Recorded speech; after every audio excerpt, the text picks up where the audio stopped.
Hello Internet, and welcome to my live reaction for Boruto, Naruto Next Generations, Chapter 72. When we last left our heroes, Naruto, Boruto, Kawaki, and Sasuke, I think, were all sort of informed as to what Eida's whole power is, the infatuation thing.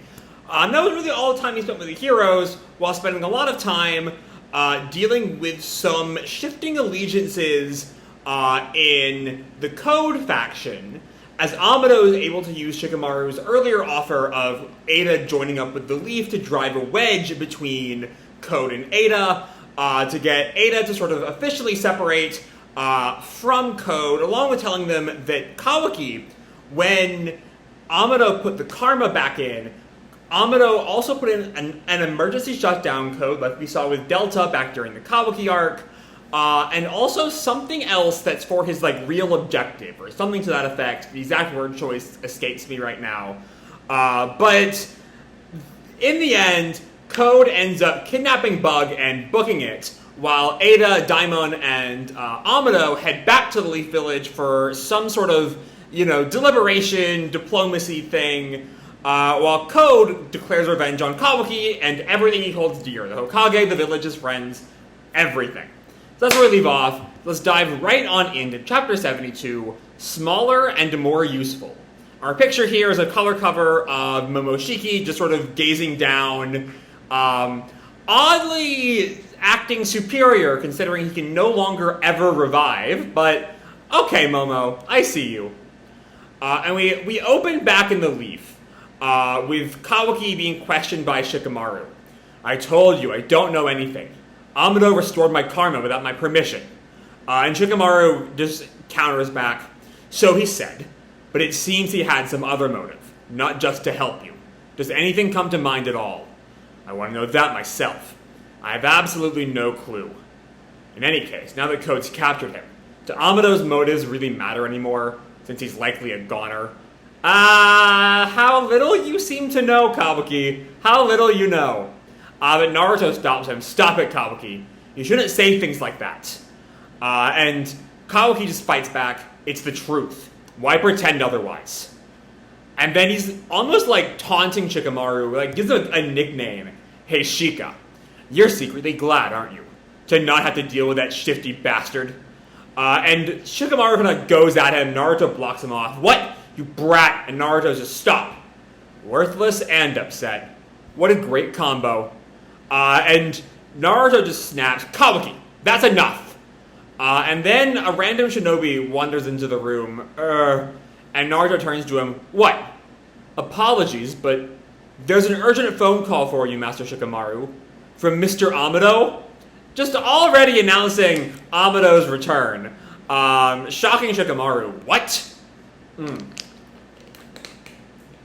we cut back to the now abandoned Code base, where it's not, oh, no, they're not at the base, they're at a train station. I was wondering who all these people were, if they were some leftover Boro cultists, despite the fact that I thought that base was abandoned. But I think they're at a train station or something, as Amado is using a payphone. Shikamaru, so good to hear your voice. I love, by the way, Eida and Daimon just hanging out with him here. Yeah, everything hurts, but I'm still alive. Unfortunately, haha. It's unclear if that's a comment on his earlier "but I'm still alive" comment, a bit of fun self-deprecation, or did Code get away? We don't know what Shikamaru might have asked there. Anyway, Shikamaru responds, I can't believe it. What the heck happened? Where are you? A train station on the outskirts of the Land of Snow. It'll take 3 to 4 days to return to Konoha. Okay, so is this the first in-canon reference to the Land of Snow? I'm gonna look that up. If it's that's the setting of the first movie, of course. But was it ever mentioned in the manga? I'm not sure if it ever was. It hasn't mentioned that the base is in the Land of Snow before in an earlier chapter, according to the wiki. It doesn't give me a first appearance or something. But yeah, we've known. Okay. But Shikamaru questions, what about Code? Neither he nor his claw marks better be nearby. And Amado tells him, no worries. I've already checked. I won't fall for the same trick as you. Shit! I mean, Shikamaru did not fall for that trick. As I recall, that was a trap that Shikamaru, like a counter trap for Shikamaru. But that is a bit of a burn there, given how poorly that battle went off. But speaking of Code, I've got some good news, Shikamaru. Eida's cut ties with Code. She won't be aiding him anymore. He's lost his greatest ally. And that takes Shikamaru by surprise. What? And he pauses before continuing. If it's really true, that's amazing news, but what the heck did you do? I simply talked. Convinced Eida to side with Konoha. She's accepted your proposition. The proposition that I do believe Kawaki has no idea about. But he's completely stunned that Shikamaru is stunned that he's used his first ever successful talk no jutsu. Good for him. Welcome to the team. Eida accepted my proposition? That's right. You better prepare a real nice room for her. You don't want to offend her. Shikamaru stops him. Hold on. Code has at least one other strong partner who isn't Eida. What about him? Oh, you knew already. About Daimon. Daimon? Who and what is he? Are we supposed to take him in too? Daimon is Eida's little brother. I'll explain more when I get there, but you can't just invite her and expect her to leave him behind. And Shikamaru is a little pissed here that, Amado has done all of this without really Shikamaru's authority, despite the fact that he couldn't exactly get Shikamaru's authority. His response is, her little brother. Wait a sec, Amado. You had no authority to make deals like that on your own. Back at you, Shikamaru. You don't have the authority either. It's all up to Eida. Once she's made up her mind, we no longer have any alternative but to comply. Given the exact nature of her power. And then he also brings up, right? Remember, you started this. Which, that was Shikamaru's offer. How messed up he was by the attraction abilities up in the air, but still, he did start this. What's definite is that you don't want these siblings as your enemies. Trust me on that. One more thing. This is somewhat bad news, but I rescinded Code's limiters. Shikamaru is pissed that. What? I had no choice. It was that or die. Be forward-thinking, Shikamaru. Code is stronger now, for sure. But he no longer has Eida. That's actually a mortal blow to his battle strength. With Eida and Daimon added to Konoha's arsenal, Code should be insignificant. You're good with game pieces, right? Well, the rest is in your hands. Well, I'm sure he won't actually be insignificant. He would not be the big bad of the series right now if, he was going to be insignificant. But Shikamaru just accepts it at last. Damn it! Fine, just get back to your stat. I have tons of questions for you. Yeah, I know. Later. And he hangs up. Eida's a little offended at what Amado said. Who are you calling game pieces?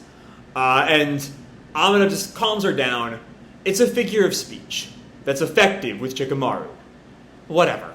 You better help play matchmaker with Kawaki, using that clever tongue of yours. You hear? If things don't go well between me and Kawaki, I'll kill you out of spite. And my thoughts on Eida's motivations are well documented at this point, but it's a very, awkward position Amado is in, because technically he can't control any of that. He cannot force Kawaki to get with Eida, and so his entire life is in the hands of, a very edgy 16-year-old. I think Kawaki's around that age. So, not a great time to be Amado here. And Amado I don't think Amado saw that coming. What? Why do you look so shocked? It should be obvious.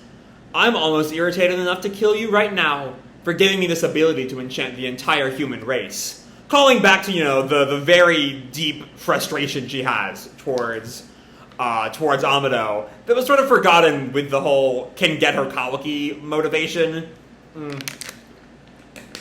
Not motivation, but the whole thing there. And Daimon chimes in, though I'll be the one actually doing the killing, And Amado just takes a quick puff off a cigarette as Eida tells him, so you better do your best, for your own sake. And Amado is, much like Shikamaru in the next panel, in this very awkward position where he does not have control of anything right now. As he sighs, We cut back to Shikamaru, and he makes like an intercom call, not like a full phone call, but like in building. Yes, put out a call. Summon Naruto to the Hokage office. Team 7 as well. All of them, including Kawaki. And then we cut back to the Naruto house. As Boruto gets ready for the day, we see him put on the old Sasuke headband as he gets dressed. And he sees... Has his karma mark always been on his neck? Is that a new thing? Because he's got a diamond on his neck, which was... I thought the karma was on his hand. Did it move at some point with the full seal or something? Because I don't remember his karma being on his neck at all.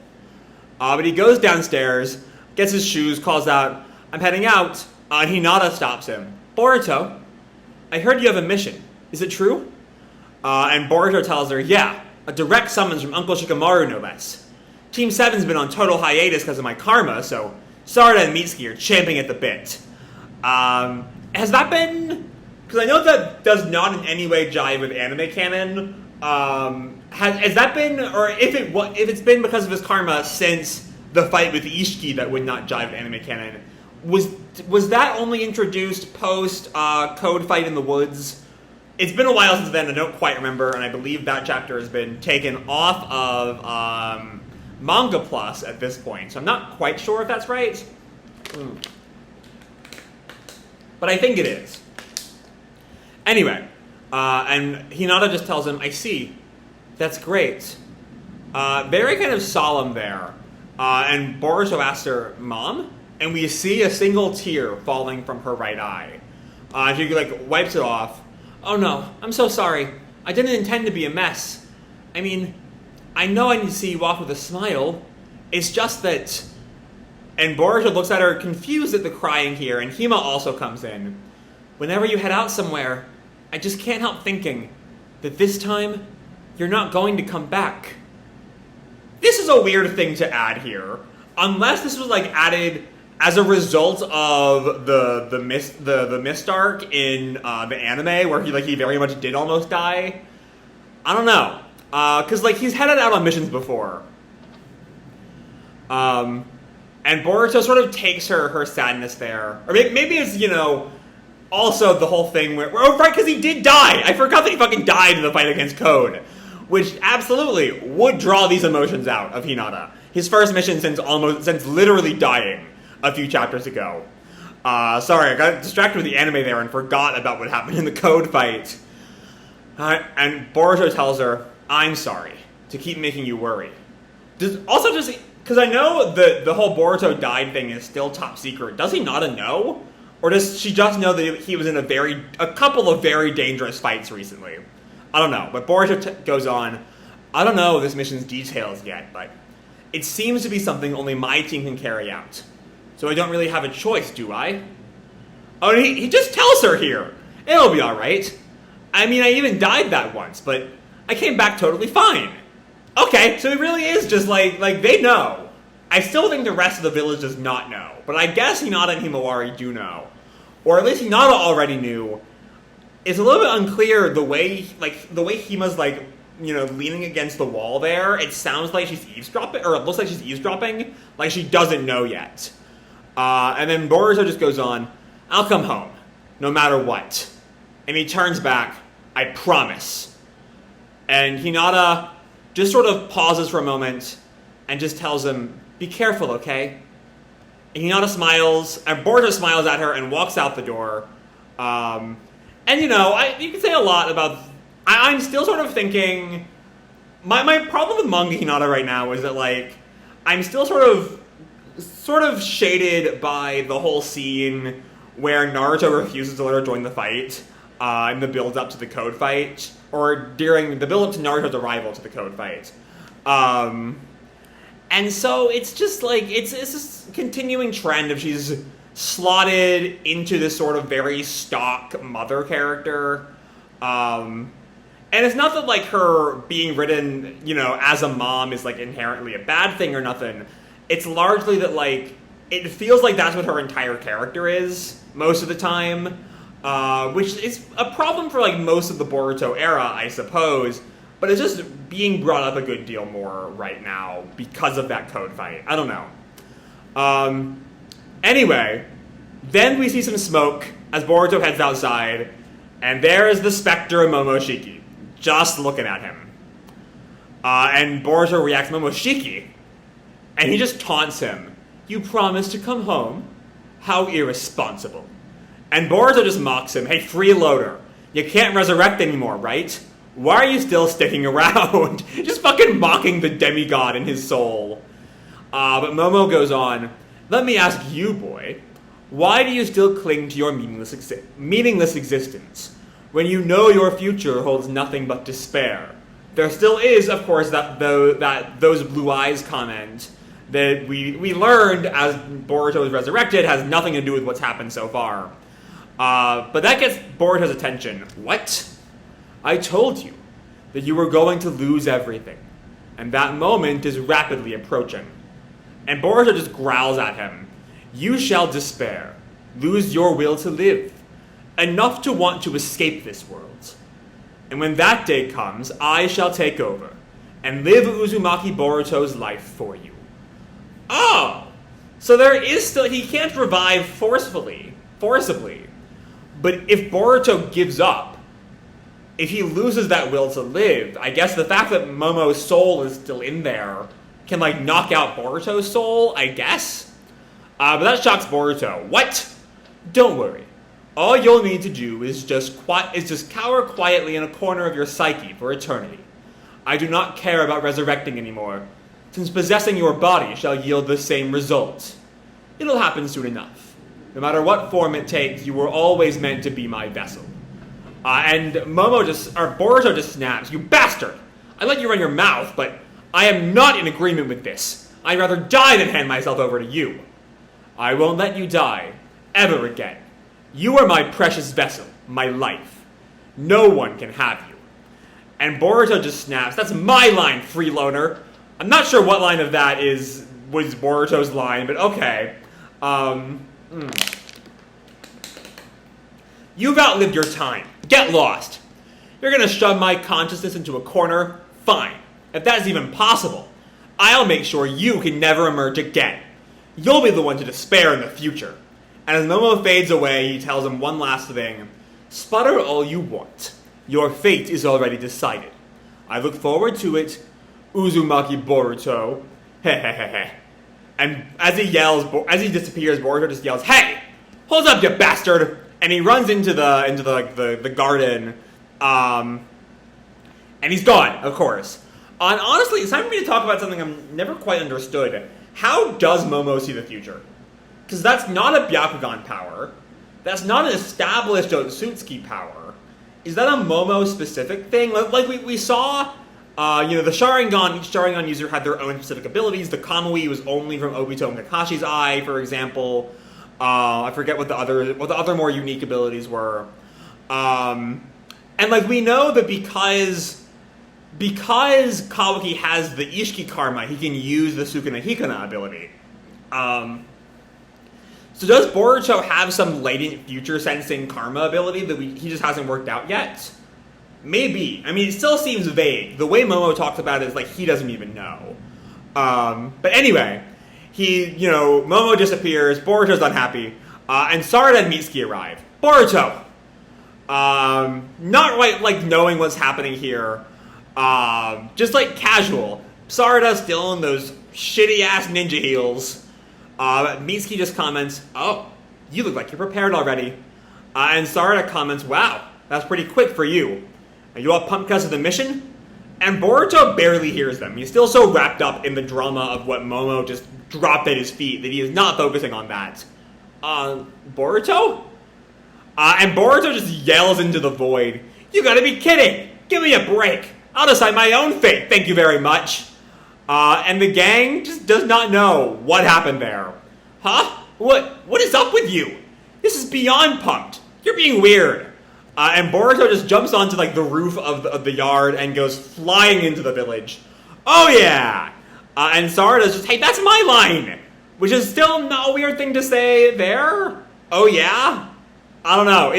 That's my line thing. I don't know why that keeps coming up, and it never really makes sense. And Zara's, what the? And Mitsuki looks off, even if he dies and comes back, or becomes Otsutsuki. Boruto will likely always be Boruto. I thought they didn't know about the resurrection either. Right? I'm not sure if that was in a chapter that we still have. Or if that was like the chapter before the one we currently have. I'm flipping through this. Yeah, it was the chapter before the one we currently have, so I can't actually go back to that scene. Because that scene with Boruto and Sasuke that Sarada and Mitsuki are watching, right? And I think it said that they didn't know that he died. At the very least, I don't think they know that Kawaki killed him. I'm 99.9% sure they did not know what was Kawaki's doing. I don't know. But they do know that he was dead and came back. Because I remember Sumire was surprised when Naruto mentioned to Kawaki that Boruto died, right? So I don't know. Maybe Naruto was such a bad secret keeper that, like, it just sort of got out. I don't know. But we cut back to Hinata. And we see Hinata just looking at the door. And Himawari comes up to her. Mom?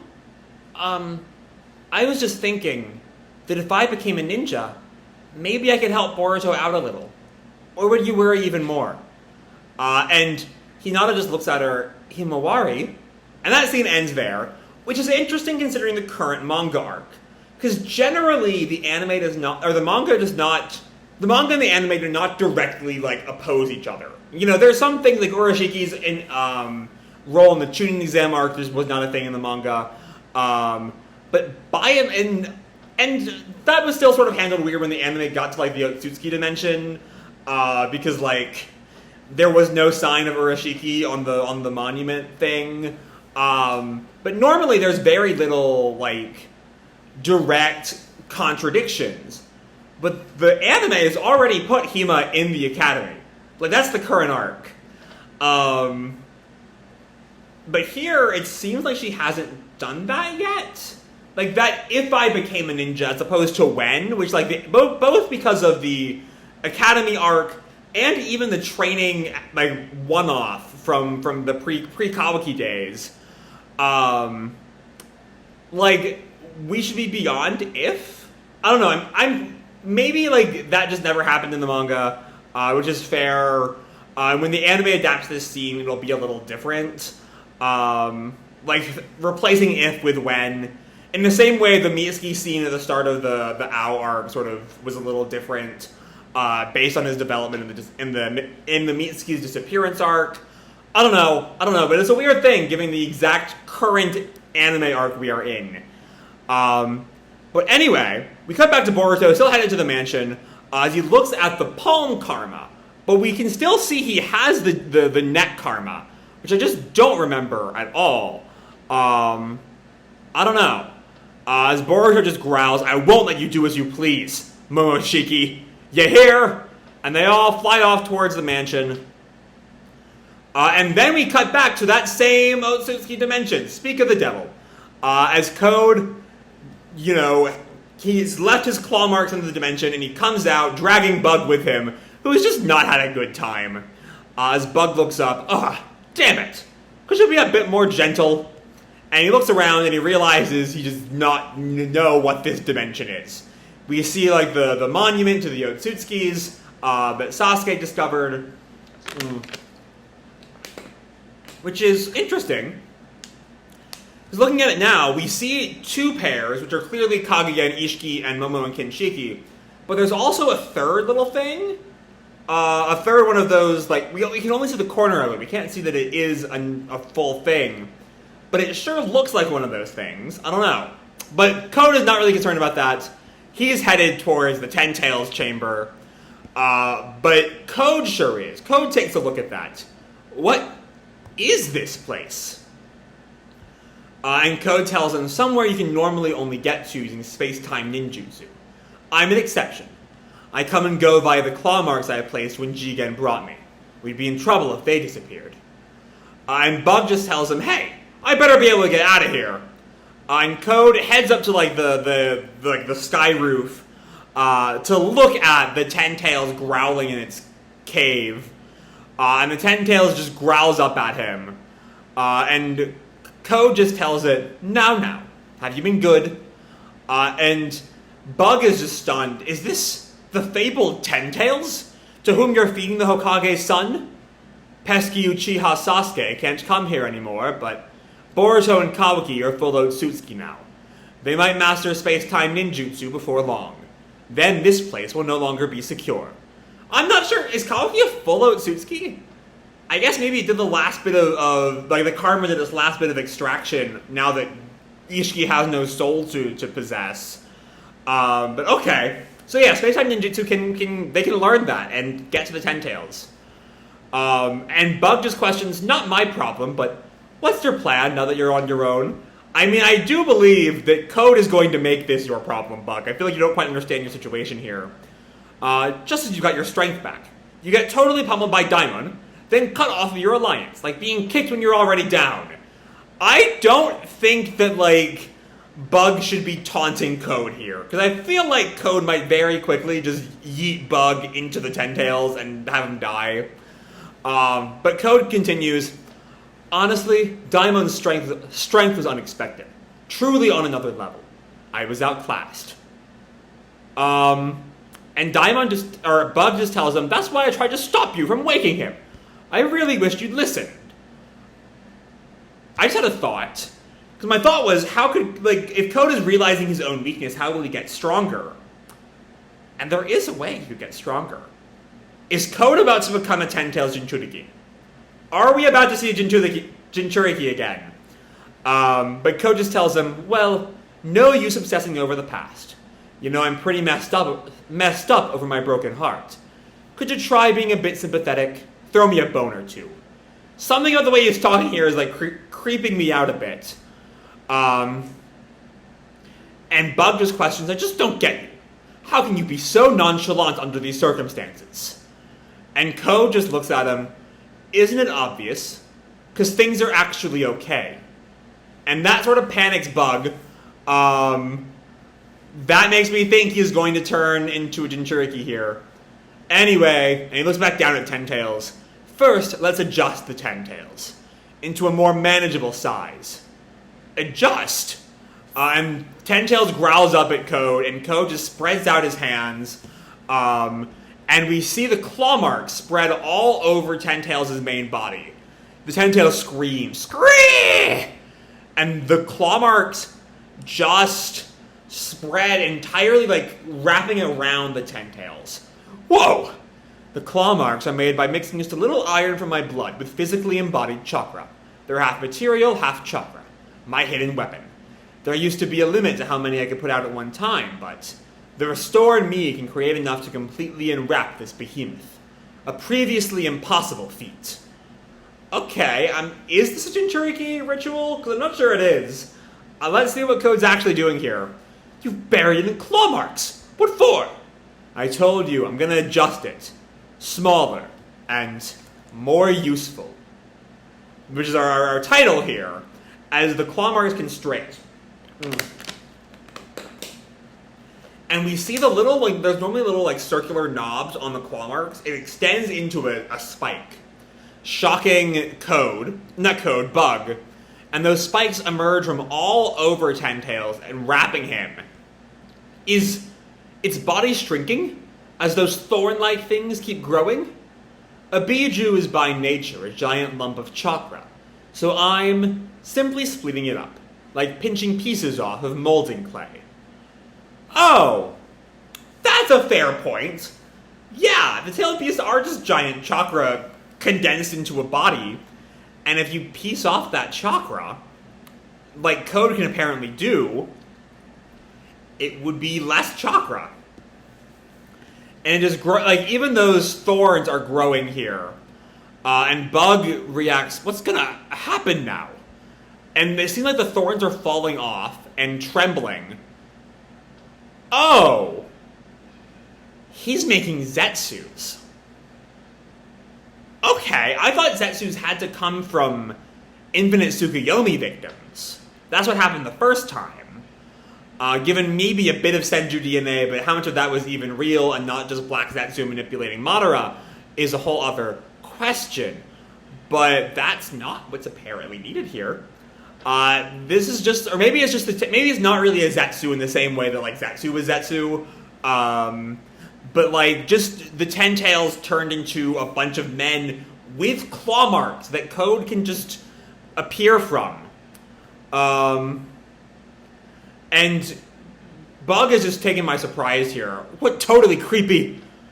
And they all sort of get this, like, almost like a signal through them. And they all lunge into, one of them lunges into the other's claw mark and appears behind Code and Bug. And Bug looks behind him. They can travel via the claw marks? Well, Bug, they're much smaller and more useful. No. And we see, oh, I see what happens here. Bug, or Code has his eye emerge from the claw mark, and now we can use these guys as spies. Okay. To be continued. So, Code's got himself a new army of not quite Zetsus, but I don't know what else to call them. Like, they're very similar to the old Zetsus, but they're also not Zetsus. They've got tails, for one thing, which is interesting. They're interesting design choices. I kind of like it, but they're really cool. They're really cool looking. And the fact that they have, like, claw marks built into them means they can all sort of warp to each other, and that Code can warp to them at any time. Which, you know, is an easy way to invade the Leaf. Just throw all of these Ten-Tailed men at the Leaf. If even one of them gets in, Code is in. Like, that is a good fucking strategy on Code's part. I'm not quite sure how it will deal with the Daimon problem. Because if any, maybe these guys are, like, not sentient enough to genuinely have killing intent. Because it is the intent, as I recall, that creates, that like, Daimon reflects back. It's not the actual attack, it's the intent. And so if these guys aren't sentient enough to have intent, then Daimon can't work on them. Along with the trick that Bug taught Code last chapter, that is a good little workaround that Code may have done. That may be what Code is doing. I was expecting a new Ten Tails Jinchuriki. I thought that would have been a really cool callback to the original series. But no, it's just an army of little Ten-Tailed Clawmen, which, I don't know, I'm really excited to see what all comes of that, because they just look kind of cool, for one thing. That's the foremost thing with the Clawmen. But yeah, I'm excited for what Code's got. You know, as I was sort of saying earlier in the video, it's definitely starting to seem like the heroes are well prepared for Code, which makes Code a much less effective villain. And given Code's sort of status as, like, elevated henchman, he's always sort of had an uphill climb to be taken seriously. You know, first there was the Limiters, and then Daimon was able to easily beat him with the Limiters, and then Daimon and Eida defected to the Leaf. So now it's like, we need something else to beat Code, or Code needs something else to be a credible threat, and it's this army of Ten-Tail spy claw guys, which are just a really, really cool concept. Let's see, what else is there to say about this video? There's the whole Momo stuff, which gives us a little more detail as to what Momo is after post the whole, what we learned, well, it gives us a reason to take Momo, once again, like with Code. Now that I think about it, it's a similar thing with Code. It gives us a reason to take him seriously as a threat, now that his initial threat capacity seems to have been diminished. What with him being unable to revive, he reveals, no, there still is a way. I'll never be Momo again. It's a little bit unclear if he'll even be able to, like, regenerate after Boruto's life, like, create a new host post-Boruto. But he will at least be able to be a threat to Boruto. When Boruto faces this true despair that Momo is predicting, that will allow him to take over. Which, much like the Code scene, bumps Momo back up the threat list. You know, he's no longer just an asshole in Boruto's mind who can occasionally take over.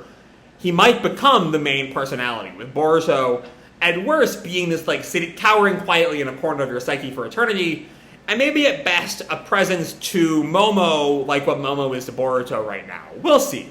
We'll see how all that shapes up at some point. It's a little bit unclear when that is. That might be post-time skip, given the fact that it seems to be Boruto fighting Kawaki on the mountain in the time skip.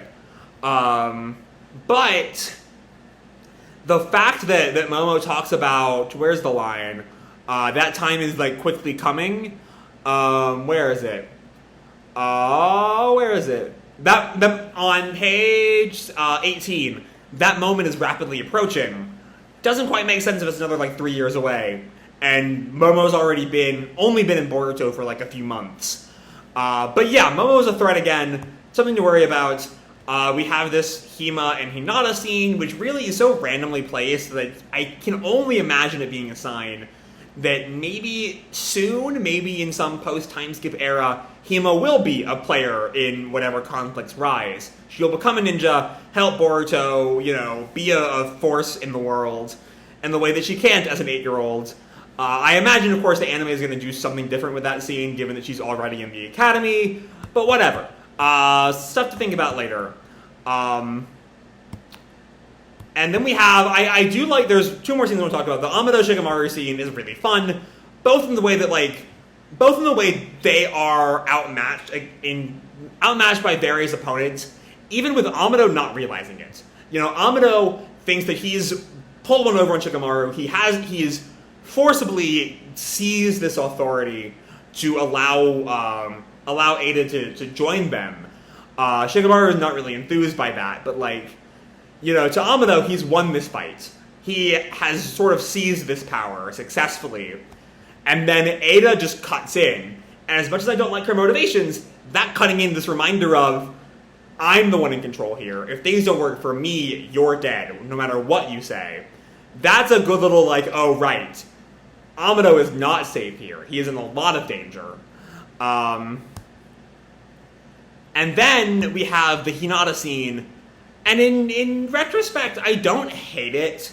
I like this reminder, at least Hinata's doing something. It's just crying in the corner, I guess. But she is showing concern for her son, and that's nice. It's just, the little tease of let me help.